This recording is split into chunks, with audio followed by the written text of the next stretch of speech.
So I was just looking back at the video I made when Kendrick Lamar's Like That verse first dropped, and man, it is crazy how much has happened since then in so little time. But since this historical beef between two hip-hop titans has now officially ended with Drake essentially raising a white flag on his Instagram story, ironic, I want to talk about the aftermath of this war. What does this beef mean for the future of hip-hop? Where are Drake and Kendrick going to be career-wise in the coming months? And most importantly, are they ever going to respond to You Know Miles? But first things first, just to make it clear, I'm going to be operating off of the stance that Kendrick Lamar won this beef. Not only is that just my personal opinion after hearing every diss track on both parties, but I also believe it's the majority consensus among rap fans. I mean, hell, even Wikipedia says it. So as the winner, what's in the future for Kendrick Lamar?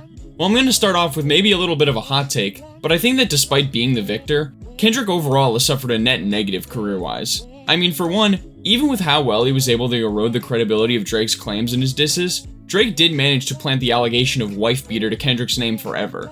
And with someone like Kendrick, who's seen as a holier-than-thou figure by a lot of people in hip-hop due to the subject matter of his music, an allegation this brutal is arguably more damaging to him specifically than even all the ones surrounding P. Drizzy over here, given how much of a breaking character it would seem. There's also the fact that Kendrick now has a huge target on his back for other artists to go after as a result of this beef. And while I understand that may sound confusing at first, I'd like to point to the Machine Gun Kelly and Eminem feud back in 2018 as a great example of this phenomenon.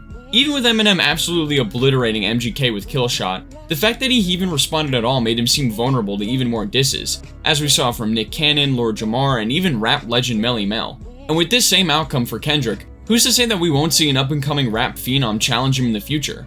I mean, that's literally what Kendrick himself did all the way back in 2013 with his verse on Control that started this whole fiasco. And of course, there's also the tiniest possibility that Kendrick and Drake end up squashing this beef. Although, let's be honest, after Meet the Grams and Not Like Us, that's not happening anytime soon. Anyway it goes though, I think Kendrick's career is going to be alright in the long run. Now as for the 6ix9ine god, I really can't predict what's in store for him in these next few months. Because on one hand, it's literally Drake, he's most likely too big to fail at this point. But on the other, these are some pretty severe allegations surrounding him right now. Especially combined with all the miscellaneous incidents Drake has had with girls many years his junior, and his terrible response to said incidents on the Heart Part 6. I think the only real event that we could compare what's going on right now to would obviously be when Pusha T exposed Drake's hidden child back in 2018 with the story of Adidon. And while that definitely altered the public perception of Drake permanently, if we're being honest, commercially speaking, he was absolutely fine, and arguably even more successful after the beef. I mean, say what you want about Drake as a person, but the man is a great marketer to be at the top of the rap game for almost a decade now. And in a weird way, I almost think that Drake will suffer even less from this diss than from Pusha, since a lot of the allegations of predator behavior have already been in the Drake zeitgeist, really ever since the Millie Bobby Brown clips a few years back. And now don't get me wrong, I absolutely hate that Drake may very well recover from this loss to Kendrick, since I would absolutely consider him a creep just with what we have evidence of, but it's like what Kendrick himself said. Drake is a master manipulator, and he and his team are absolutely capable of twisting the narrative in their favor. Hell, that's literally what he's doing right now on Instagram. I know I joked about this pig being the white flag of the beef, but in reality, Drake's trying to make it appear like he didn't even lose this battle, but instead is just choosing to walk away because he got bored, I guess. I'll talk about it more a little later, but with how different media consumption is in the modern day with apps like TikTok and Instagram, rap beef is almost more about who can spin the general consensus in their favor better, as opposed to strictly who had the better disses. And despite failing at the latter, Drake did manage to convince a lot of people that he gave the supposed OVO mole fake info on purpose in the Heart Part 6, despite that explanation being extremely flimsy in my opinion. So yeah, despite all the clowning Drake is getting currently, pessimistically speaking, I think his career is also going to be fine. But I'll certainly say that as a big fan of a lot of his music, I'm definitely going to personally try and avoid listening to his stuff in the future, similarly to Kanye. Obviously you don't have to agree with my choice, but I don't know. Listening to a lot of his stuff just feels really weird now. Looking at you nice for what? But finally, let's not talk about how I think the landscape of hip-hop will change post-Drake vs. Kendrick Lamar. In short, I believe that with the colossal commercial success this feud has caused, we are going to be seeing a lot more of them in the future, for better or for worse.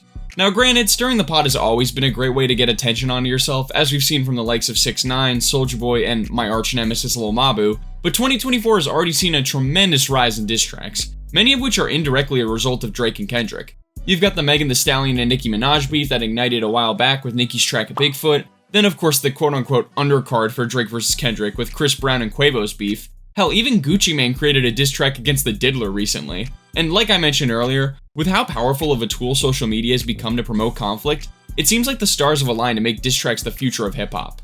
Now as for how I feel about this future, Truthfully, I have some mixed thoughts. On paper, it seems like more disses from artists should only be a good thing, since the battle between Drake and Kendrick was arguably the most entertaining moment in rap in years, and it drove both artists to release a lot of quality material.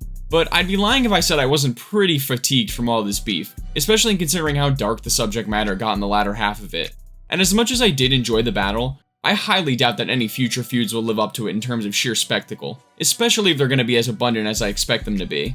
Also, there's a very real possibility that we're going to be seeing a lot of manufactured beef by artists hungry for attention, given how well the formulas worked.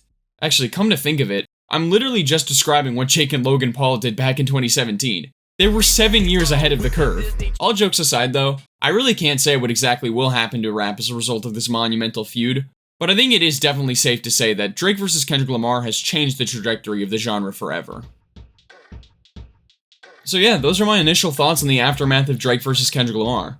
A bit less structured this video than usual, I know, but I wanted to try and experiment with the format after coming back from my break. And speaking of, now that summer is finally properly started, I cannot wait to finally put my focus back into content creation for all you beautiful people at home. So if you want to be the first to see my upcoming stuff, make sure to leave a like and hit the subscribe button. I'd also love to hear your guys' thoughts on this topic, so definitely leave a comment telling me what you think will happen to hip-hop in the future. And finally, if you'd like to support the channel, you can now become a member and receive early access to my videos as well as a special shoutout for me in them, so join up if you're interested. But yeah, that's about it. Thanks for watching.